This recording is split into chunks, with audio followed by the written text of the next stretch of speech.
Hang in Dude, there. It is. that Smylie Kaufman for 61. Wow. I'm Smylie Kaufman, and this is The Smylie Show. Aloha from the final edition of the Hawaiian Swing for the Smylie Show. I'm Charlie Hulme. I'm looking at a very floral, very tropical looking Smylie Kaufman over there, and yet another sublime RLX product. and Smylie, this feels like two things. You're about to issue a wistful aloha to Hawaii tomorrow as you head home with your family. Very appropriate for all of us to be watching tropical golf from afar, because this was a big snowy week in a lot of places where there isn't normally snow. We were sledding on the Hope Valley Range on Saturday morning. First time walkers seen snow. And I would assume, did you check in with the squirrel man? Did we get any snowfall in Birmingham, Alabama? Buddy, we got 3 inches at my house. Woo! Yeah. How about that? And meanwhile, Anna Carter's over doing some hula action. She's the dancing queen in Hawaii. Looked like just a wonderful family trip for you all. She is a big fan of the luau.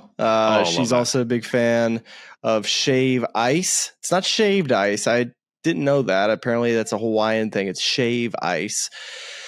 She's crushed the beach life. I mean, dude, it's so perfect here. I mean, Hawaii's awesome. It's we're going to take in the day tomorrow before we get on the voyage to Atlanta, which is going to be quite the battle, but we're built for it. Yes. We've been through the trenches. Every parent knows the battle that they have on these long flights, and we're ready for it. If you've done it once, you can do it twice. So yeah. I'm not worried about you. So the one question I have for you about Hawaii, and this is something that Anna Carter just absolutely loved. I did too. And it's acai bowls. Acai bowls are so tasty. They're so cold on your teeth, and they feel like it's a smoothie. And I was thinking to myself, are they healthy? Like, are acai bowls healthy? Like, you got all the fruits and stuff, but the actual, the cold blue purplish thing that at the bottom, is that stuff healthy? And that's where I wanted to ask you, because I think we have some acai bowl addicts in our family. I think I'm one of them. And I think Anna Carter might have a bit of a problem. She loves these things. I'll say acai bowl. No one. There are a few that have a better PR campaign than acai bowls, because I tend to agree with you with the composition question we're having here. Is like, this all theoretically could be healthy and good, but are we really sure that what we're eating it almost tastes too good for it to be entirely healthy? Well, the name, if it was anything different, acai just sounds healthy, right? It does. It's great. It's great branding. It's great PR across the board. Whoever's behind Big Acai, you did a great job. You should get a big raise. This is going to be a tough scene for me. I am not really a fruit guy at all. Like, I just don't eat a lot of fruit. Now the weird thing is I love all vegetables. I'll eat just about any vegetable, any way you prepare it. Big veggie guy. Make a green shake, but like the most fruit I consume, I do consume fruit daily in the form of a smoothie. I put some frozen blueberries and some bananas in my smoothie. But like I'll say it this way. I used to not, when I was a very small child, I would not allow my mom to tie my shoes if she touched a banana, because I told her that she had banana hands. So that's like my phobia level as it relates to fruit. So it's tough. I wish I wasn't built that way, but I happen to be the opposite of Anna Carter and yourself in terms of just the acai, consumption. It looks delightful. It looks like a nice, healthy, low-cal treat, and I wish I could eat it, but I just checked out Google and AI overviews giving me the acai bowls healthy. And they said acai bowls can be healthy, but the nutritional value depends on the ingredients. Okay. That's a little disconcerting. You'd want it to be just a hard yes. They are healthy and you should feel good about eating them. You should continue to eat them. But that feels like there's a little bit of room to fudge there. It's a smoothie in a bowl, and it's terrific. We loved it. So if anybody's got an opinion on acai bowls, on whether they're healthy or not, let us know, because if they're not, we might have to take myself and Anna Carter to some type of facility to wean our way off of acai bowls. Or just lean into it. Just get some hot recs for good acai spots in Birmingham and just double down. Just be huge acai people. Yeah. I think that's the way you go. That's the way you go. I'm gonna miss the fruit here. I know you just said you're not a fruit guy, but the pineapple, gosh, and it gets me excited too about golf season. I know you're in the cold and you just were, sledding down the range, but I kind of got the itch, and it's gonna suck when I land, and it's gonna be like, okay, never mind. You're gonna have to take those Hawaiian thoughts and sunshine and good weather and push that along another couple months. I'm lucky that I got the Florida swing, my own version of the Florida swing in December heading into January. Okay. That was enough for me to scratch the itch a little bit, but it was a very tough scene, to watch my son hit golf balls left-handed for the first time for a few days and then take him home. He's like, can we go outside, Dad? I'm like, yeah, you can. I don't know how much longer I'm going to last out there. Hey, what plastic clubs did you buy? Because I want to get some for Anna Carter for her birthday. Yes, this is. I am not being paid to say this in any way, shape, or form. So this is an endorsement of how good they are. There's a company called Lag Shot. And Lag Shot. Okay. If you're a person who uses your Instagram to consume golf content and you're also a parent, you've probably been targeted with some of their content. The guy who owns it, I exchanged some messages with him. His son is also left-handed, this little blonde kid who I can't be more than 2 or 3 and absolutely stripes the golf ball. They make a driver, and they make 3 different sizes of 7 irons. And so I actually got the right-handed Lag Shot, and they make them for adults too. You can get them at adult lengths, and it's like one of those kind of whippy swing trainer type things to get your tempo right. But then they also make a short version of it, and the benefit of it is that the head is weighted properly. Wait, these are like legit. They're so legit, and they're weighted properly to where, like, when you're swinging the golf club, it's not like hitting a plastic club, but there's enough whip and flex in the shaft where they're not swinging a telephone pole. Oh wait, but I don't know if she's a righty or a lefty. So what do we do about that? You could come use my loaner set. You could end up where I ended up, where basically, well, I think you buy the righty. Any good parent knows they buy the righty. We start there, and then we go from there. Statistically, you start with the right-handed club. That's going to save you a lot of money and effort down the road, and you hope your kid's right-handed. But then when your son is flipping over the right-handed club and staying on the left-hand side of the ball and hitting trick shots with the toe of the club, you start to ask yourself, okay, is my son left-handed? And maybe I just spend another $60 and change or whatever it was to get the left-handed version, and lo and behold, he is left-handed. Now we're going on a different journey. So that's all along Lag Shot. Check them out if you want, like, you have little kids. I'm worried about her being a lefty. I mean, obviously, if she's a lefty, it's fine. But Francie's a lefty. My brother's a lefty. Francie's dad is a lefty. Francie's brother's a lefty. So there's something in the water as far as Anna Carter potentially being a lefty. I texted the squirrel man. I said, do you have any hot tips for me, knowing that you raised Lucky as a left-handed golfer? And he said, I forget the name of the instructor. I should go back and look. He's like, I just sent him to get lessons with this guy. Like, I didn't even worry about it. But now my dad's left-handed. So it's kind of cool in a way where, like, I grew up, splitting a bucket of balls with him, throwing it down between us. It's and great. He hit it on both sides. And then it's like, I'm just doing it all over again with my son. So yeah, Lucky and I did that our entire lives. So Spin Zone 2, if you're going to be a left-handed golfer, do it in 2025, not like the 1970s or 80s. Like, you could get not the same full range of equipment right-handed, but you can get enough, I think. So there we go. That was a deep dive and a good tangent, but a well worth it for the dad pod crew and maybe the mom pod crew on the Smylie show. Yeah, so, there you go. There you go. Let's get to the golf, Smylie, because a thriller finish, second in 2 years of playoff finish at the Sony Open at YLI. And we're going to get to another thrilling close for Nick Taylor. This guy has the clutch gene in spades. I want to even get to, like, looking back at last year. I know he's pressing. It didn't play good at the end of the year and then was not picked for that President's Cup team. But just seeing him continue to come through in the clutch, like, maybe was that a miss for Mike Weir and that team?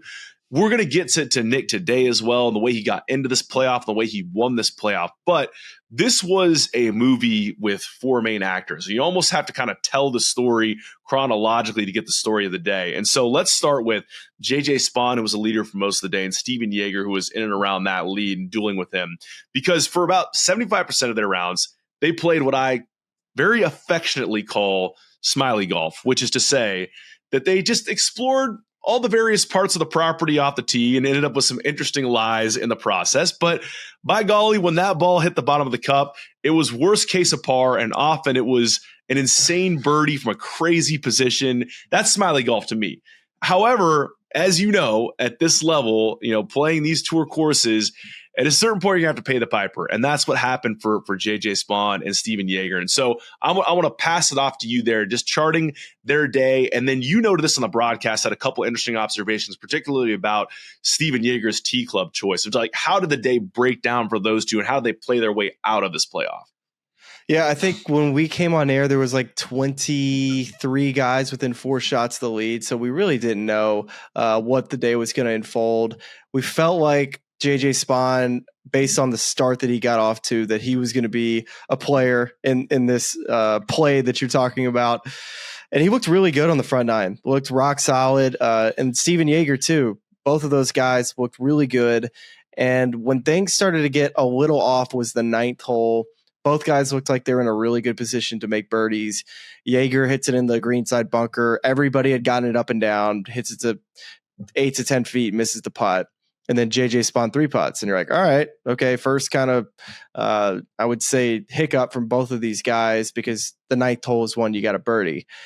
Same with the 18th. And then the backs, all right, so we get to 10, and this is when the lefts show up for both guys.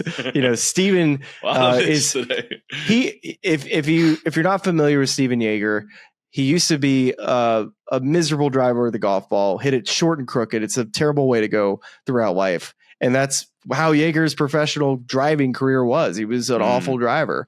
And somehow, I don't know who gave him the advice, but I know Josh Gregory was involved. And Jaeger was like, hey, I'm going to go try to put on speed. That's like the last thing you want to do for a guy who hits it crooked. It's like, we don't want to hit it even further and crooked into the crap. But for whatever reason, it changed his approach and how he views how he gets onto the tee box, because he plays aggressively, he hits driver, he hits it hard, and he goes and finds it. And what he was doing a really good job of the entire week was when he missed through the dog leg or on the correct angle to be able to play up the green. And what he was doing on the backside, he was missing left, and on the inside of the dog legs and where the hole locations were cut, he was basically either short-sided or was forced to play for par. And he got lucky a couple different times, I would say, on that backside, but to make birdie at 14. But you also got to give him credit for getting up and down and like staying in it. And JJ Spaun, same deal. Like, he's grinding his tail off. And I guess that kind of gets us to the 15th hole, which is when things kind of like really start to unfold, because Nick Taylor and Nico Echavarria were 2 groups in front, and Nick Taylor hit, I thought, one of the best shots of the tournament at 15, hits it to like 4 feet with the 7-iron. I'm like, okay, Nick, I could see him sneaking into a playoff. Misses the putt. Like, okay, sweet. And then Nick on the next hole hits it to 4 feet, misses. You're like, oh my gosh. Well, especially with the guys behind him, like, what is going on? And then Nico gets up and down at 15, makes about I'd say a 15 to 18 footer for par, and then gets up and down from about 140 on 16 from a fairway bunker and makes birdie. So Nick all of a sudden had an opportunity to be like tied for the lead with the guys at 16 with JJ and Stephan. And now Nico is like somehow in the golf tournament. And that's when we kind of get to 15, where guys hit good putts. JJ and Nico, or JJ and Jaeger both miss. And then we get to 16T. And that's where I was like, okay, here's the golf tournament, because Stephan Jaeger had missed it left on pretty much every hole in the backside with his driver. And he elected to be aggressive, like his plan was going into today. Was like, hey, I'm going to be aggressive. It's going to either work out or it's not. Well, snap hooks it, hits it out of bounds, and you're like, it's over for Stephan. But then he bombs the next provisional ball to like 80 yards out, and JJ hits his 3-wood into the left stuff, like he's got the lefts, and then hits a beautiful wedge onto the green like 15 feet. And Jaeger somehow makes a putt for bogey, and JJ makes the putt. JJ misses his putt for birdie, and And now you're like, okay, done. What's his face? Nick Taylor is now on 18T and Echavarria is on 18T. I'm like, these guys got a shot because 17 is not an easy par. So Nick and Echavarria hit their drives in the fairway. Nick hits it over the green, and we get there kind of quick because Echavarria hits his a beautiful bunker shot, which was saucy, like a chunk and run, kind of like, I don't know. It was beautiful. Picked how a he hit great it. landing spot. It was just phenomenal. Really, yeah. It was great. And then there was a long ruling with Nick behind the green at 18 that it didn't appear to me that he was going to be able to chip that close to the green because it rolled through, but the TIO kept on moving him closer and closer to the green. They couldn't get the ball to stay, and they eventually got it to where he got to place it in the fairway, which was a huge break, made it to where it was a predictable chip shot, and makes a chip. You're like, what the heck is going on? Now Nick Taylor's at 16. Now Echavarria's at 16. And then they go, let's go back to 17T now, where JJ hits it into the bunker. And you're like, oh my gosh, he's about to make bogey. And then Stephan Jaeger is at 15 already, doesn't make his birdie putt. And then JJ hits a very poor bunker shot to 10 feet, misses the putt. Now these two guys, I'm like, if they don't birdie 18, they're missing the playoff. And what the heck have we been doing over the last 3 hours? Covered Spaun and Jaeger. Well, and there was which hole was it where JJ had a par save? It was the hole that Stephan Jaeger birdied. So I think that was 14. Yeah, 14.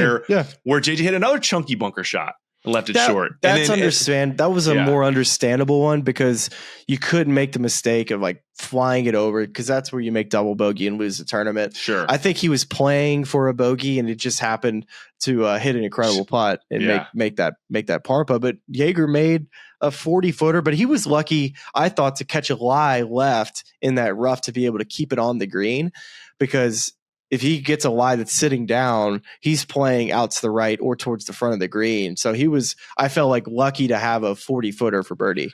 So then we get to 18T with Spaun and Jaeger, and they're both a shot back of Nick Taylor and Nico Echavarria in the house of 16. So really, obviously you have seen a leaderboard at this point. You know that both those guys finished at 15 under, missed the playoff. So no real need to go into the way that JJ Spaun went about making par. But I think the one last key thing there that I thought was a really interesting observation from you on the broadcast was club selection for Stephan Jaeger on 18T, and where he really could have almost hit the exact same shot off the tee with the driver and carried that bunker and would have had a chance to make birdie and get in the playoff.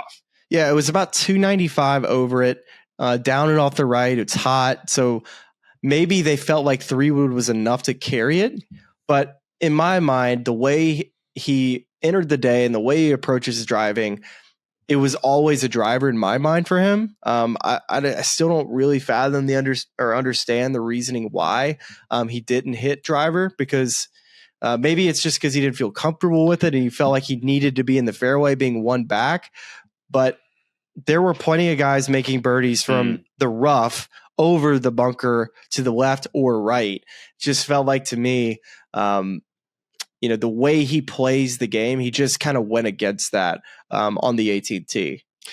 How much of that is it his caddy's responsibility to understand? Because, I mean, we've all been there. Well, I shouldn't say we all have. I know as an amateur player who doesn't always, or most of the time doesn't have a caddy, we've had those days where you hit it like garbage off the tee with your driver all day long. And then you get to a hole where you absolutely need to hit a driver. And you're like, I'm not hitting that damn club one more time. I'm going to hit a 3-wood or a 2-iron. I don't care how much yardage I have into the hole. I'm just hitting something different because I don't want to look at that club anymore.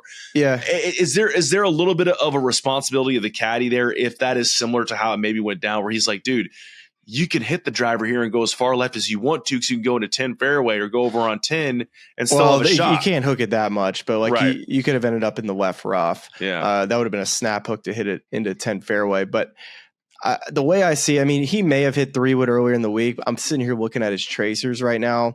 And in round 3, he hit 321. That seems like that would be a long way for a 3-wood to go, but it very well could have been a 3-wood. Round 2. Round 2. Wow. So Stephan hit the palm tree off the tee. Okay. And it only went 119 yards off the tee. So round 1, it it looks like he pulled the drive off, hit it through the fairway, and was able to make birdie. So all that being said, I'm just it's odd because I don't mind criticizing guys based off of strategy because dude, the guy was so gritty on the backside. I love how he plays the game. I just feel like when you get in a situation at the end of a golf tournament, you need to be as true to yourself and how you've played that day, especially for a hole that I would say is one of the hardest fairways to hit on the tour. Nick Taylor and Echavarria made it look pretty easy in the playoff, but it was the hardest driving hole the entire week to hit the fairway. Less than 50% chance to hit it. So if you're Jaeger, for a guy who doesn't pride himself on hitting fairways, why are we trying to squeeze something in with a 3-wood on the 72nd hole when we can just blast a driver and go find it in the rough and like hit a 8 or 7 iron out of the rough and chase something up there? Yeah, I mean, I'd say that, as we're sitting here criticizing Jaeger, the second ball birdie on 16, when the broadcast is flying a drone over some guy's swimming pool as you're looking for your ball at that point. Like to be able pool. to get great looking pool, by the way, but to be able to get it back together and make that to stay in contention. I mean, he had a ton of grit. Both he and Spaun just didn't have it off the tee for a large portion of the round and still were able to finish one shot off that final number. So, but yeah, tough to miss out on the playoffs. So then we get to the playoff, Nick Taylor, Nico Echavarria. And I think you could say, I think you'd probably say after the second shot on both of those playoff holes they played, you're thinking advantage Nico. In fact, Nico, his first playoff hole, the original approach shot he hits, crowd thinks it's great. You all think it's great on the broadcast, is sitting right there on the fringe. Yeah. I think you called it a layup birdie, maybe even has a chance to run it in off the fringe for eagle, and then it rolls into the rough, and then the sort of match changes. It was a really good shot that ended up in a bad break. And just like one quick thing on JJ, just to clean up those last two guys before we just get into the full playoff, is that, JJ lost and missed out by the playoff by one shot. And gosh, I want to look at the feet of putts that he had on 15, 16, 17, and 18. Because they all were, if they all weren't under 10 feet, they had to be close. I know the putt at 15 was probably right around 10 feet. 16 was right around 10 feet. Same with 17 and 18 was a little underneath that. So you got 4 putts in that 8 to 12 foot range and not able to make one of them. That's really frustrating for him, I imagine, when he looks back on it, because he played really solid. I thought his ball striking, his iron play, his demeanor looked like a winner today. It looked like the guy that was going to end up on top. So it's going to be frustrating for JJ just with the opportunities that he had. Jaeger, you love like the up and down, the way he played. I wish he would have stuck to his guns a little bit more on 18, but still, I love the way he plays the game, and obviously we'll get into the playoff here. Yeah, well, listen, nobody's more heartbroken than I am that JJ Spaun lost this tournament, because I believe it was 2 years ago, also in Hawaii at the Century, that JJ wore the infamous Puma untucked full button down shirt that I saw him playing in and immediately said, that needs to be our team uniform for Hope Valley Men's League this year. And we rolled it out, and by golly, we won a championship in it. So JJ, I was going to wear that on the show for you tonight. We'll have to save that for another occasion. But yeah, I mean, Hawaii has been friendly to JJ, and hate to see him come up short today. Anyways, let's get on to that playoff. Nick Taylor, Nico Echavarria. I kind of teed it up there on the front end, just talking about the difference in those approaches. And honestly, you referenced that Nico Echavarria bunker shot and the placement on that shot earlier in this episode.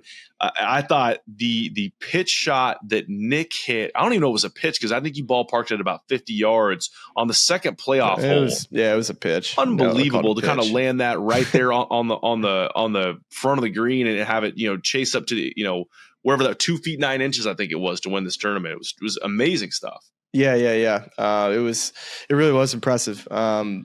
I thought both the chips were really good because they weren't easy. Downwind, having to hit like the ultra spinner, everything works away at the back part of that green.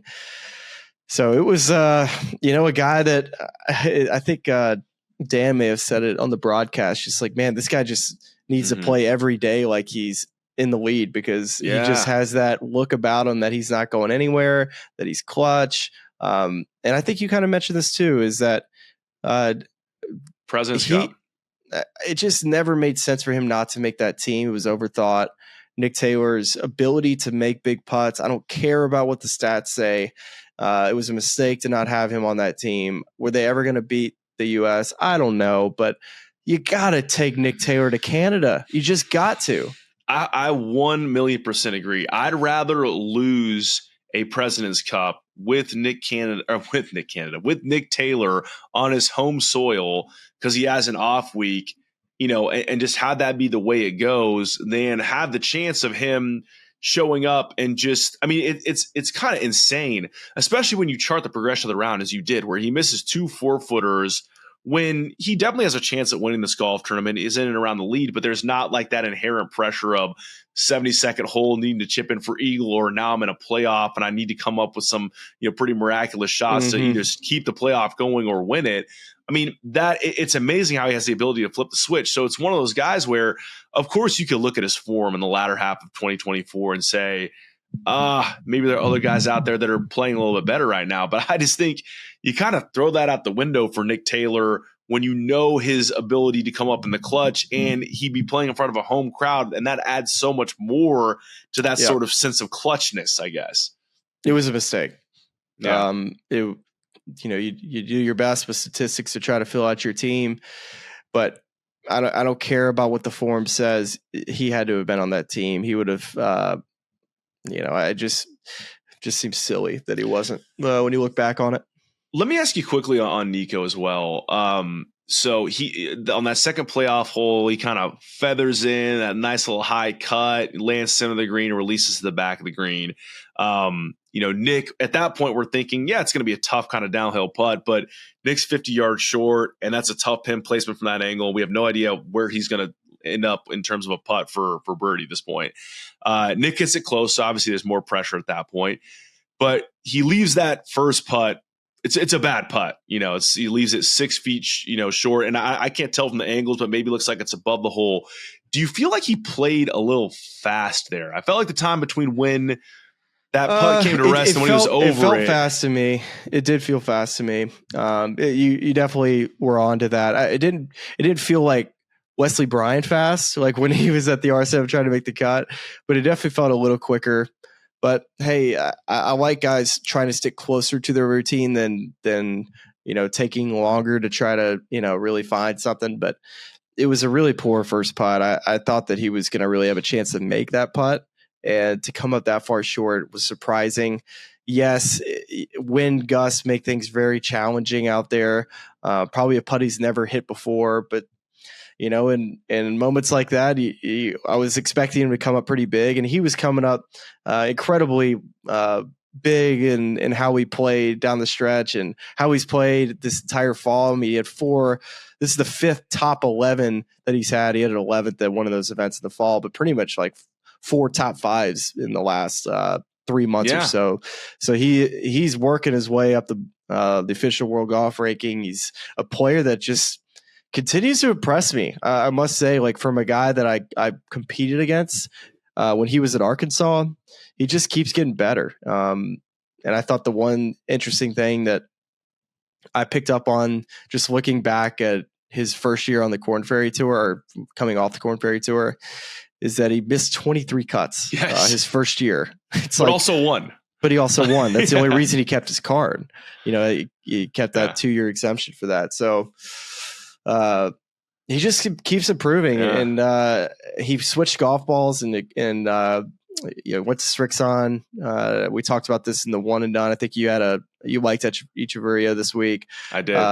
And I think you recommended him to some people, and I liked him too, but I was a little concerned about like him telling me about his getting used to the golf ball and just his wedge game was off at Kapalua. But man, he looked like how he did in the fall, which was, a player that's just not afraid to shy away from a big moment. Just unfortunately not able to get that putt to go down at 18. Well, you're doing a light version of our new segment, which is the Sicko Gear Tinkerers report. So yeah, I got some. I kind of want to follow up on that piece of just, where he's, because it's two things I want to ask you, of course, is for the full report there. What was it, balls and wedges for Nico, or just the ball was the main switch he made this year? Shoot, I don't know what's in his bag. I assume he's got tricks on stuff in the bag too. Yeah. Well, maybe just a little more detail on why the ball changed, because you do hear guys talk about, I think it's overlooked a lot. Like, that's the one piece of equipment you use every single shot. So why he liked that, and then maybe just some thoughts on, because I guess in my mind, if he wins this tournament, we're sitting down here tonight, and the question I'm asking you is, the guy's won 3 times now on tour, and do you feel like really, because there's no better indication of what the issue is than the first year on tour where he has a win and 23 missed cuts. It's just consistency, right? So it's like now he wins in the fall at the Zozo and with some stiff competition and JT and others. And that's not like, of all the fall fields, that's one of the stronger ones, right? So it's like picking up wins like that. And this would have been, again, not the strongest field in the world, but a regular season PGA Tour win. Do we feel like he's trending to a place where he is more consistent and he will be sort of a breakout star on tour? So just maybe thoughts on that before we wrap our Sony Open coverage for the week. Oh, he just beat the guy that shot 35 under last week, Hideki Matsuyama. So, I mean, I don't really care as much about the field. As like, the number's always going to be the number, give or take a top player coming in and shooting a couple more, but it doesn't matter about the talent that you perceive. These guys are really good at golf. The number that these guys got to was really good, and I felt like really difficult conditions. The wind was up all week. Wasn't easy to get around this place, and I'm impressed with plenty of guys that really jumped off the page at some shots they hit this week, which is exciting to see some of these new guys come up too that I haven't laid my eyes on yet. Well, that's perfect. You're teeing up our another new segment we launched last week, and I think this one's going to have some real legs. So you're on site again this week. Last week we did a yet as unnamed segment. We had a little bit of social suggestions there. We haven't nailed down what this is yet, but basically maybe Smylie superlatives, something like that. And effectively it's all the 4 main strokes gain categories: off the tee, approach, around the green, and putting. Not necessarily the leader of those categories, but who impressed you in each of those categories this week at YLI. So let's start with off the tee. Oh gosh, can kind of go one of 2 ways here, and I'm actually going to pick the same person twice because I think they're like very similar. You're allowed to do that. Gary Woodland and Patrick Fishburne. They remind me so much of each other, and they both had really good driving weeks. I was so impressed at Patrick's ability to flight iron shots down off the tee and hit a stinger. And we've watched Gary Woodland over the last decade or so hit these stinger shots and change trajectories off tees, hitting it really long and also hitting shots. That's what Fishburne does, man. He reminds me a ton of Gary Woodland, and Gary drove it really well this week too. He was a guy that was accuracy wise. He was right around the top 10 and had a really nice week. Yeah, one of my tired stories I trot out every once in a while on the show was the fact that I played with Patrick Fishburne in the Korn Ferry Tour Pro-Am for the UNC Health Championship. Oh, really? At Raleigh CC. Dude, he's good, man. So really nice guy. And the one shot, I mean, the whole 9 holes we played with him, he was awesome. But the one shot I'll remember is there is a par 3 at Raleigh CC that is like 280 yards from the tips. And I think he was back there with it was a driving iron. It was a Strixon driving iron, of course, because everyone loves Strixon driving iron. But it was like a maybe it was a P. I don't. It doesn't matter. It was like a 3 or 4 iron, and he hits this thing. Same thing, just compresses it, low trajectory, flights it in there, very casual, smooth swing, middle of the green. I was like, just the sound that made coming off his club face, and the way he hit it was phenomenal. Yeah, he's really good. He's really good. I think he's going to have a long career. That to me was like, let's keep an eye on this guy. So, I think he's had a couple of near misses, in a number of different events. And he was in the mix with Zach Blair at the Zurich. And so I think he's going to get a win at some point, but it's hard to close on tour. But guys has a ton of talent. So that was my little filibuster there on off the tee. So let's get to approach next. JJ Spaun. His iron game was ridiculous this week. It's not easy to fill up the GIR stat at this place because if you don't drive it in the fairway, it makes it really difficult to hit the greens. And at one point, I think during the day, I looked at his GIR stat and it was like close to 85%. He missed one fairway over the first 2 days. One green over the first 2 days. So, I mean, hard not to go with a guy, JJ Spaun, who I think had a career iron week. And then next to around the green, and of course that's Bermuda everywhere, so you can catch some wonky, grainy lies there, kind of weird rough. So who'd you like most around the green this week? Nico Echavarria. I think he just continues to show that he's got a bit of a flair, a Colombian flair that he plays the game with, and I think you gotta be really nice with the wedge if you're going to be a good Colombian player. It reminds me kind of how Camilo plays with all this intensity. And I think the bunker shot he hit at 18 was just shows you how good a feel that he has with different shots to be able to play like this punchy 56 chunk and run shot on the 72nd hole in a time where he had to have it. That's one shot that comes to mind. There were plenty others too, especially in other events that I've covered him in. He just continues to amaze me in his fearlessness when it comes to hitting certain shots around the green. Yeah, speaking of the Colombian flair, he's got a new one I'm adding to my toolkit of celebrations. That birdie putt he made on 16, he goes, arriba! Like, I like that. I'm going to borrow that one. I'll trot that one out the next time I have a chance made putt at Hope Valley. Arriba. Okay, that's around the green, and then finishing up with who impressed you most putting this week? Nick Dunlap. He's not driving it good right now, but his putting's a joke. It's the only reason that he finished in the top 10. His driving stats really struggle to Kapalua. Same here at Sony, but there's really not a ton of OB at this place. So you just kind of go hit it and find it, get it on the green. And that's what Nick Dunlap did. A really gritty top 10 for a guy who's never been at this at YLI first time around it. Because remember last year was his first PGA Tour win, first win as an amateur.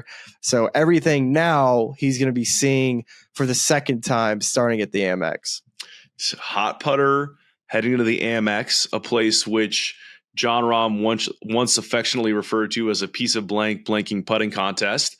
I like that. I like that for Nick Dunlap. Might pop up in our one and done picks this week. So there you go. That's Dunlap. We have Dunlap for putting, Nico Echavarria for around the green, JJ Spaun for approach, and then a split award for Gary Woodland and Patrick Fishburne off the tee. So can we do one more just award as we got a whole new crop of Corn Ferry Tour players Another coming? Smylie superlative. Let's add one to the list.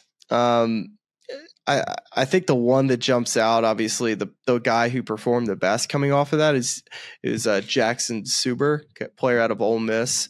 Speaking of Rahm, the guy who was the ult that got in when Rahm withdrew with the foot injury at the U.S. Open last year. Oh, that's right. How about Good that? Point. How about Anyways, that? He had a good week. Seemed like he was. I'm looking down the list here to see if there's any Corn Ferry Tour player.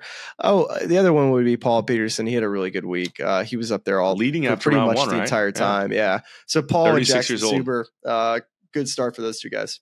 Many people are saying 36 years old, or people who are 36 are in some of the best times of their life, and they really just have all their life ahead of them. So I'm not saying that particular about anyone who's 36, but just good to see Paul Peterson play well.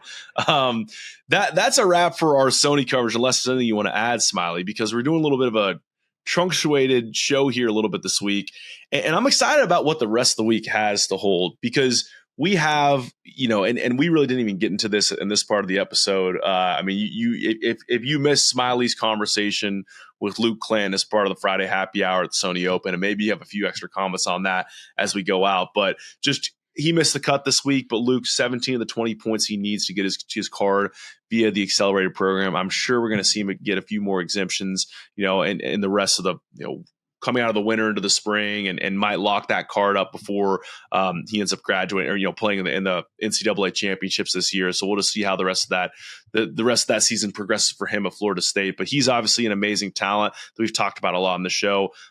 This next piece of the show that we'll share with you is a conversation I had with David Ford, who's a senior at my beloved University of North Carolina and currently the number 1 ranked player in the PGA Tour U rankings, which is how he earned an exemption this week at the DP World Tour into the Hero Dubai Desert Classic. So ton of fun catching up with him, a guy who's obviously eyeing that tour card via that program. Also had a lot of thoughts on NIL and just the changing college golf landscape, among other things. So that'll be a cool conversation. And then later this week, we have your conversation with Elvis Smylie, your shared namesake who won to start the DP World Tour year in Australia. He's a phenomenal Australian talent, playing that last group with Cam Smith and Mark Leishman. So, cool to see him get a win there. So we'll share that conversation later this week. And also we'll start that episode reflecting on some big comments that made news this week from another guy who came out of college, a phenomenal talent, Eugenio Chacarra, and then decided to go to live instead. And so just reflecting a little bit on that and what that means for the state of maybe some young guys and their decision they're making, kind of turning pro and coming on a tour. So a lot of focus on some youth talent in the game of pro golf right now, which is very exciting. So Smylie, with that tee up, before we get to David Ford, anything you want to send the people out with as you wave aloha to Waialae? Yeah, excited to get back to the frozen tundra. And I might as well just give the fine people that are watching on YouTube a nice look at the view that I've had. Yeah, this that's week. good. It's terrific. That's perfect. So, give us a little Hawaiian screensaver on the way out. Love this. As I do this. Here we go. We're looking at the top of Smiley's headphones here. Here we go. Here we go. Okay, good looking balcony. Yeah, hold on. I gotta work my way down here. Okay, we're working on the contrast here. This is great audio for everyone to show up. Man, I don't know how to focus it though, because look at that. There's a beach there. That's good enough. Look, I see palm Okay. trees, I see sand, and I see water. That's kind of the formula right now. All right. Well, I got so many things in my hand. So see you later. All right. Thanks, Smylie. And here you go. David Ford, the number 1 ranked player in the PGA Tour U program. Enjoy that conversation now.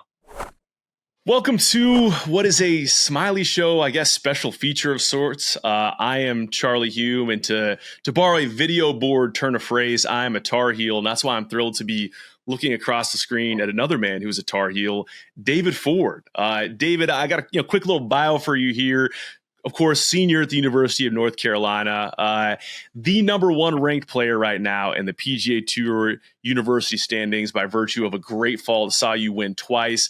And by virtue of that position in the PGA Tour University standings, you've earned an exemption into the Hero Dubai Desert Classic on the DP World Tour. Really cool stuff. But here's where we got to start first, David. And this question's going to reveal a lot about your character, who you are as a human being, is that anytime someone has an international trip planned, there's only one of two things that happens. Either you're a type A person, you have the passport ready to go, rock months in advance, or you're like, oh my gosh, I'm scrambling. I got to book a last minute appointment to get this thing done. So what was your passport situation heading into this event?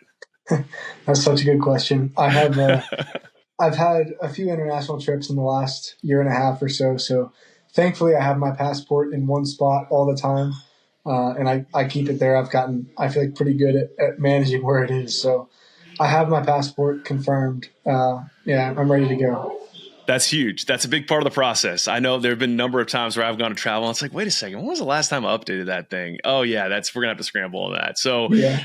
As mentioned, 2 wins in the fall. And I'll say, by the way, it is a real shame for you that they moved what is now the Truist Championship to Philly Cricket, as Quayle's hosting the PGA Championship instead of Eagle Point like they did in 2017, because you absolutely lit up EP 4 seasons in a row. And if you got a sponsor exemption, you might have won the dang thing. So apologies in advance on that. But by virtue of that fall, number 1 in the PGA Tour U rankings, just how are you feeling general, heading into 2025? You got a tour card in the sight. What's that feeling like at this stage in the game? Yeah, it was definitely a great fall. I think the biggest thing was just taking it week by week this fall. And because we had a few tournaments that were back-to-back and then a little break and then 2 that were back-to-back, I feel like it gave me just enough time to rest, but not quite enough time to think about where I was or to get too results focused. So it was just, I think timing-wise, a really great semester. I won twice to finish the fall, which was just a huge momentum going into the off-season. And thought I was going to hit it really hard this off-season, but ended up taking some rest. And yeah, feeling really energized after some travel this off-season, some vacation. Just really, really ready to get it going with the guys in the spring.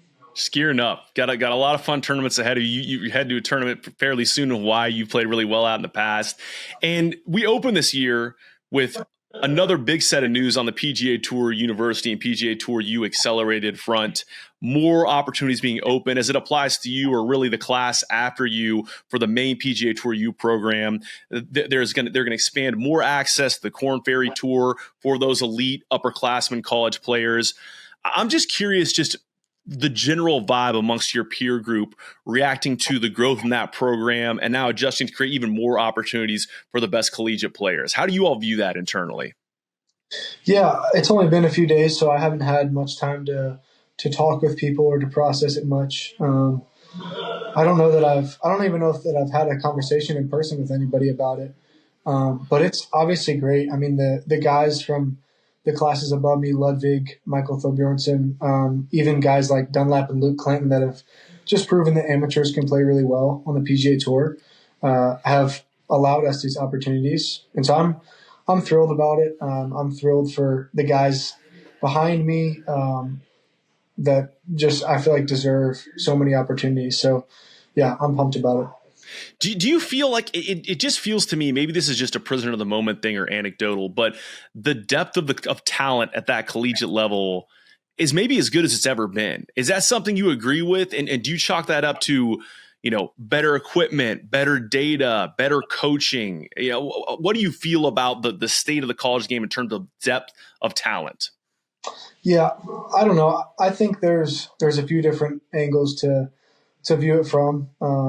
I think one thing I've seen within the last 5 years or so is ever since I think Akshay Bhatia made that jump from high school to pro golf, you see guys doing that more and more, or at least feeling like they have a chance to do it more and more. I mean, Blades Brown and Miles Russell. I don't know if Miles is going to school, but I know Blades just turned pro. So you got guys behind me like Nick Dunlap, Caleb Surratt, who are just going pro, and I think I'm a big believer that golf is a game of confidence, and you give guys with the talent like Caleb Surratt and Nick Dunlap, you give those guys confidence, and you give them a team around them to support them, and just a mindset focused on the future and pro golf as early as 15 or 16 years old. And I think they start to understand that they are talented enough to play on the PGA Tour. And that's kind of, I feel like that's definitely in my mind a big part of what we've seen, just the high level amateur and college golfers going to play pro golf at honestly an earlier age than I would have thought 5 years ago. You just listed a few guys there. Akshay, lefty out of North Carolina. Miles, lefty out of North Carolina. I know you're from Georgia. You got a blue NC on your chest, though, so you got to feel good about your odds as a lefty out of North Carolina, right? Yeah. Yes. Yeah. Yeah. Well, just getting back to kind of the PGA Tour Year program, accelerated in particular, a number of rule changes there. I know for underclassmen, you're a senior now, but we can largely thank Luke Clanton for. How wild was it this last summer you beat Luke Clanton 2-1 in the ACC championships, and then you watch him go off this last summer and go on this run? I mean, do you see that and say, man, like, I know I can beat that guy, and I'm watching him go beat a bunch of other tour pros. That's got to give you a lot of confidence, right? Yeah, I think it does. I think getting the chance to play with Clanton in September was big as well. I mean, I had forgotten about the ACC championship that I beat him there. It was a hard fought match, and he beat me twice before that. So we only have to mention the one you won on the show. That's yeah, but I had forgotten about that, honestly, just in light of all he did this summer. I was so focused on how good he was, but played with him 36 holes in September, and it was special. He didn't have too many bad holes. I think he kind of got unlucky. The bad holes he did have ended up costing him more than he probably wanted at Olympia Fields. But all in all, he controlled his ball better than anybody that I had seen in a while at Olympia Fields and in the fall. And yeah, I think his play over the summer and the fall in the PGA Tour at the RSM Classic was just amazing to see. And it did give me confidence. I think Nick Dunlap gave me a lot of confidence, him winning. But for a guy like Clanton to do it again, and even like Caleb Surratt playing at a high level in other tournaments, it's just cool to watch guys that you compete against and that you're kind of sitting back like, how good is this guy actually? And the truth is, like, they're all very good, but there's a lot of guys who are as good as them, or at least almost as good. Having spent time, playing against Luke, playing with Luke, what differentiates him? What are the parts of his game where if you're out with an underclassman practicing at Finley, you're like, watch this guy do this thing and it'll make you very good at this game? Yeah, I think it's a combination of a few things. I think you look at the best players in the world, and it's typically not just one thing that makes him elite. But I think Clanton controls his ball really well off the tee. He knows what he's going to get every day, and he's pretty athletic to adjust when he maybe hits a few offline at the start. His short putting is exceptional. Speed on the greens is great. That's something that I've really noticed differentiates is just speed from. I mean, it could be. It's pretty much any putt outside of 3 feet. Like speed from 3 to 150 feet is honestly a huge part of golf, and I think Clanton does that as good as anybody. I think the tour players who play with him this year on tour would probably agree with that. That's really interesting because I feel like we watch high level golf and we expect to see a ton of birdies. And of course there are a lot of those, there are a lot of eagles, but I think the guys that seem to stick around the most are the ones that can minimize mistakes. And to the point you're making with Luke, to minimize 3 putts, if you're a good lag putter and you can keep it around the hole where you can make, save pars sometimes, that's more important than, making a bunch of birdies, but also making a bunch of bogeys. Yeah, definitely. Yeah. So just to kind of get back to where we started, you're headed off to play this DP World Tour event. And I find this super interesting. We just talked about a bunch of PGA Tour U changes. There are also a lot of changes coming to the PGA Tour proper in this next season, not 2025, but 26, where the cards that are being limited from the top 125 finishers from the previous season to the top 100. The Korn Ferry Tour graduates, instead of 30, it's going to be 20. But they kept the DP World Tour receiving those top 10 finishers on the DP World Tour, not otherwise qualified, earn their status on the PGA Tour for the following year. So I'm just curious, internal discussions. Have you talked to guys at the collegiate level where they're looking at all the different ways they can turn pro, all the different potential pathways, and saying, maybe I'll go to Europe instead of trying to play through the PGA Tour Americas or Korn Ferry Tour, because that actually maybe provides a better pathway to get to the big PGA Tour? Yeah, I haven't had conversations like that yet, and I hadn't thought about it until I saw Riggs Johnson win. I don't remember when it was. It was in the last few months, though. And when I saw Riggs, it's down in Australia, right? Yeah, it was Australia beginning of the season. Yeah, maybe. But I think he won a DP event, maybe. That's right. I think that's part of that opening swing. Somebody fact check me, whoever's out there in the comments. But I think that's right. Yeah.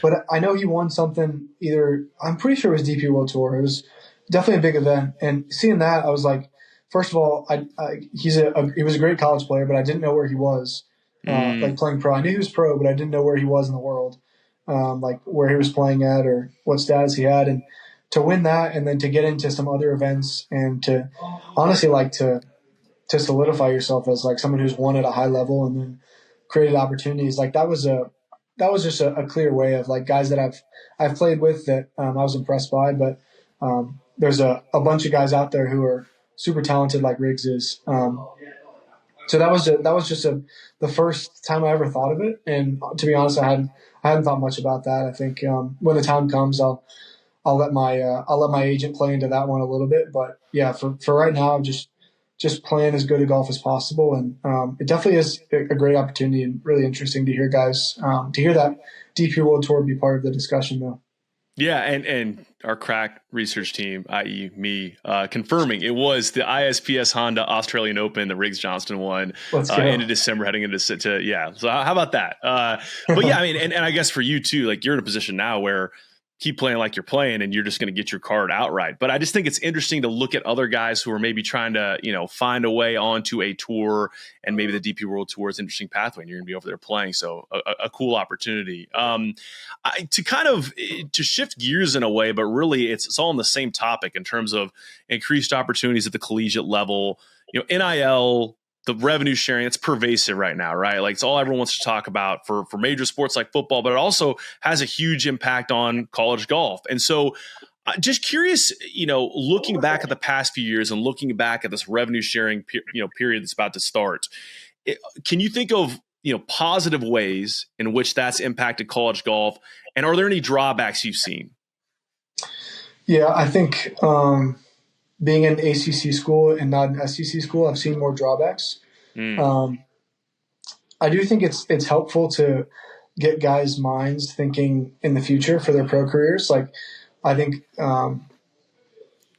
it's speculation, but I think that as soon as I started to understand that, okay, I can make money as an amateur, as a freshman in college, then I started to understand like I could actually like really do this for a living. And it just got my brain more comfortable thinking about money and golf together sooner than I would have thought. So I think that could be an upside. I think guys playing for pressure money like earlier on, and just knowing that the guys that you're competing against in junior golf and amateur golf are getting paid as well at the top of that level, and competing against them is helpful for competition. So I think that might be a positive. Helping out with travel is definitely a positive for myself, my family, and definitely other people that I know. But I think the negatives is so far just with recruiting, and I think we've seen it at all sports. But I've seen it at golf. I mean, you can do the numbers. I think there's a lot of recruits in right now that are going to college,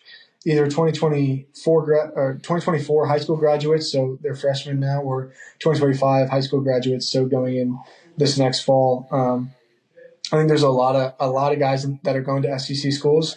A lot of great players going to SEC schools, rightfully so. The SEC's very strong. Great place to play, right? Yeah. Yeah, I think seeing Florida State and Georgia Tech and UNC, Virginia, produce the players that they've produced, be the academic schools that they've been for so many years, and to have so many great coaches within the ACC and in the Big Ten like Illinois, and just schools that maybe don't get enough recognition or enough funds to quite go for those massive recruits has been difficult. And I think I saw that within the last 2 or 3 years when we were recruiting some guys for the 2024 class. But so I think that's a drawback, just that I've seen personally with our program. But I think the flip side of that is there's certainly certain guys who are chasing money out of high school, and maybe some of them need money, but some of them it is attractive to make $250,000 every year of college. I mean, that's life money that's setting you up. But I think when you look at the guys you want on your team for those 4 years, if you're not at a school that's paying a fortune for guys to come there, then you're going to get guys who you can trust that aren't just in it for any money. So I've seen our recruits be really, really solid in not chasing money, and the guys we have coming in, I'm super confident in. And I wouldn't want it any other way with the classes we've had come in and the class we have coming in for 2025 and 2026. But I've definitely seen that with recruiting mainly. Yeah, I think that's really well said. I think I find it interesting, and this is really any sport too. You see this in football a lot as well, where you're paying a guy for potential instead of performance. And I just wonder how that shifts in terms of revenue sharing, how that gets managed. I know it's a very convoluted landscape, and I don't have the right way on that. I'm honestly, and I don't know anything about his recruiting process, and you can reserve comment on this. I know he's a peer of yours, but I find it interesting that a guy like Blades Brown decides to go pro instead of staying in school, knowing what he probably could have gotten to stay in school. And I wonder what that process looks like for Miles Russell. And maybe those guys are just already in a professional mindset and they're ready to go. And so let's just go ahead and get our money and play in big tournaments against the best, names in the game. But it is a very interesting landscape. So one that I guess we'll continue to keep tabs on and see how it develops in terms of, listen, selfishly, as a Carolina guy, I like hearing what you're saying. We want the guys that want to play for the Tar Heel Blue, to really believe in it and really want to wear that NC on their chest. I love that. I'll segue off of this, so as to not get you any hot water here, but I want to look at the swing, and I'm going to do my best Smylie Kaufman impersonation here. But of course, I'm not going to be able to analyze this on the level that he can. But here's some recent swing video of you. And is it correct? Are you still working with Chris Moore at the Atlantic Athletic Club? Correct. Yeah. Let's a little bit of a diversion here before we get going on this. I think you're a member out there, right? Or your family members out there, right? Mm-hmm. I think you're about to turn maybe 9 years old when Keegan Bradley won the PGA out there. Did you go and watch any of that? I think I did go watch it. Yeah, I don't remember much from it, but I remember watching just a little bit. I was doing some research. I said, wait a second. he might have, young David Ford might have been bopping around watching a future Ryder Cup captain win a major. So with that said, here we go. We got some work you've been doing recently. I know you're on phone right now, so maybe a little tough for you to see, but just talk to us about what you're working on the swing right now, what you're excited about heading into 25.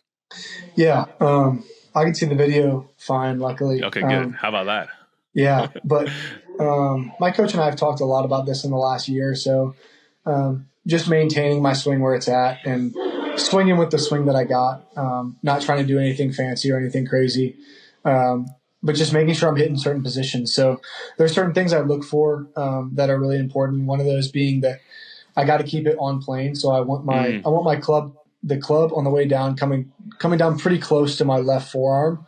And if it's not doing that, if it's above it or usually above it is like bad. right there. If it's right at the we're drawing a line right there across your let's see your left, or that's your right forearm. Yeah, but go right there. So right like there. That position Yes, right there. Right there. So that one, if I'm hitting that position where the shaft is right on my left forearm, I'm usually doing something well. And that's like a position that there's a bunch of different ways for me to hit it. I can take it back outside, I can take it back inside, but as long as I'm hitting that position, then I'm usually doing something well. And in this particular video, I'd gotten a little bit steep, and so this is after I'd worked with my coach on getting more shallow. So we hit a few draws, we got the club face just a little more shut at the top. And I worked on keeping my head back just a little bit in transition. So not shifting my upper body towards the target, so into my right foot as early, and keeping my head back. And that just got me a little shallower, a little more room to swing it. And it helped out to where I can get the club face a little more shut and still hold the angle and keep the ball not curving too much. I love it. There's nothing better than a sweet left-hand swing. And I'm excited for you here. I only had a minor. That was my best Smylie impersonation. Hope all the swing nerds out there enjoyed that. I only got a minor mix-up, confusing the right and left arm. So listen, we're not a directional podcast. We do the best we can. Good. Yeah, there we go. So look, kind of taking you to the end of the interview here. There's a few more things I want to run through before we wrap up and send you on your way. Right now, currently hold the lowest scoring average in UNC history. 70.44 is the last check. You can correct me if I'm wrong there. I have two questions for you. One, of course, how much would it mean to you to finish your career with that record? Second is, do you think we can get it sub 70? Like, what can we do to get it sub 70 before we walk across the graduation stage? I think we can get it sub 70. I don't know what the math would be there. Maybe I'm mathematically eliminated from that. I do think it's possible. We're playing Monolani. Yes. It's a golf course in Hawaii, and I played great there last year and didn't even putt that well. So I think I can go low there. And I love the course at the Haight Sawgrass Country Club. I didn't play great there last year, but I love that place. Typically played well at Valspar. So there's a few spots. We got our home tournament as well. There's a few spots that I feel like I could really, really perform well at. Hopefully get it sub 70, but that's honestly just a fun game that I'll play for the rest of the spring. It doesn't being in the Carolina record books would mean a lot to me, but it doesn't mean anything unless we win a national championship. Honestly, I mean to go 4 years and not win one with the teams we had would be tough. So I think my mind is pretty much completely off the records and just on to the national championship and trying to set a new record there. So. Yeah, we'll see. I won't pester you too much on the topic, knowing that's your focus. But I will say it's a shame that Seminole is not in the schedule because, again, Stevens Cup 62 at Seminole. How'd you? I've every time I've been out there, I've never seen a 62 out there. Was it not blowing? Like what happened there? Yeah, it was probably a top 5 craziest round of my life. I've had some crazier ones since, but to that time it was definitely top 3.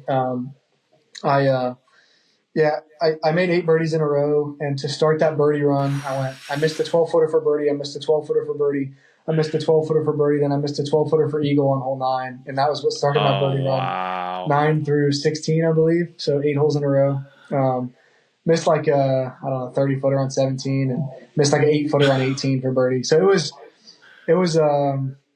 shades of junior golf for sure. Missing a bunch of putts and still shooting under par, but I made a lot of putts from holes 9 through 16. Other than that, I didn't make a ton, but it was really special. I'll never forget walking up to 18th green and knowing that it was a 3-round tournament and that I'd have a really tough lead to sleep on, just with 5-shot lead at Seminole on TV after shooting 62. But yeah, it was just a somewhat difficult fall for me up to that point. Just kind of battled some stuff, so it was a huge relief to shoot that at Seminole.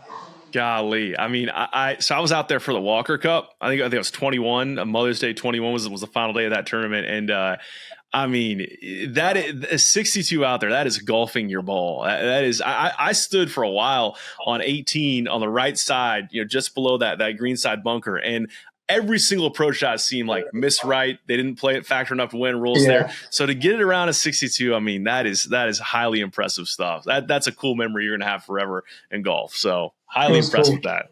All right, couple of quick hitters for you. All right, then I'm gonna send you off. So first one is we're going in a completely different direction. How many wins in year one of the Bill Belichick era? So I cannot tell you how fired up I am for this, David. I'm pumped for it too. I don't know. I mean, how many games are in a season? Well, I'm looking at it right now. Okay, I can go. Well, let's go through it team by team. All right, TCU, that's a win. All right, Win. Charlotte, that's a win. Win. Richmond, that's a win. All right, UCF might give you a little bit of a game. I'm sharping it a win there. All right. Yeah, me too. Okay, so now we're 4-0. Then we're going to get over to the ACC. We got Cal. I'm going to go win there. Their quarterback is transferred. Stanford, they've had a little bit of a down run. That's a win. All right, so now we're 6-0. 6-0. Syracuse. Syracuse was a good team last year. They knocked off Miami. Yeah. I don't know which direction you're going. That's going to be a win. All right. I'm saying win. All right, now we're 7-0. Virginia, that's a win. Wake, that's also going to be a win. Dave Clawson just retired. They're turning over. So now I think we're 9-0 at this point. Yeah. Do I have that right? Okay, we're 9-0. Or maybe we're 8-0. No, we're 9-0 at this point. Yeah. Clemson, that's a tough one. It's a good squad. Cade Klubnik. But that's a win. That's a win. All right, that's 10. We're 10-0 now. If we're 9-0, got that momentum, we're winning that. We're 10-0. And then Duke, that's a win. Now we're 11-0. And then we're going to smash State to smithereens finish season. Now we're 12-0. And then all you got to do from there is you win the ACC championship game, CFP quarters, CFP semis, national championship. That's 16-0. I don't see how we don't go 16-0, David. My first number was 16-0, so I'm glad we're on the same page. Easy. All right. Sharpie it. 16-0. 16 wins for Bill Belichick to get it started in a natty. It's going to go nice in the trophy case right next to the one that you're going to win this year as well. So I'm happy about that. This last one's very self-serving, I'll admit, on the way out. Just discovered on a recent trip to Florida that my 2-year-old son swings the golf club left-handed. So do you have like condolences or hot tips or like any good recommendations on where to get left-handed junior golf clubs? Man, I wish I started playing that early. I might have some. But, I don't know. I guess keep starting them young. I wish I had played against sports. Maybe just give him a 7-iron, make him the best ball striker in the world. That might be the direction we have to go. I might just have to show him some David Ford swing video. That's probably where we'll start. So, well, hey, I really appreciate you taking the time. Fired up to see you in action at the DP World Tour and the rest of the season, of course, for Carolina. And go bring home, go add another natty to the case. I believe in y'all. That's the plan. Love it. Thanks a ton, David. Appreciate you taking the time. Yeah, thank you. I listen to this podcast. It's really cool. And all of our local fans and subscribers, but make sure you like and subscribe. It's cool to see what you guys are doing. I know golf fans appreciate it, but we do too, so please keep it up. For all the good people of YouTube, like and subscribe. You guys have some good takes, so I'm happy to come on and shoot the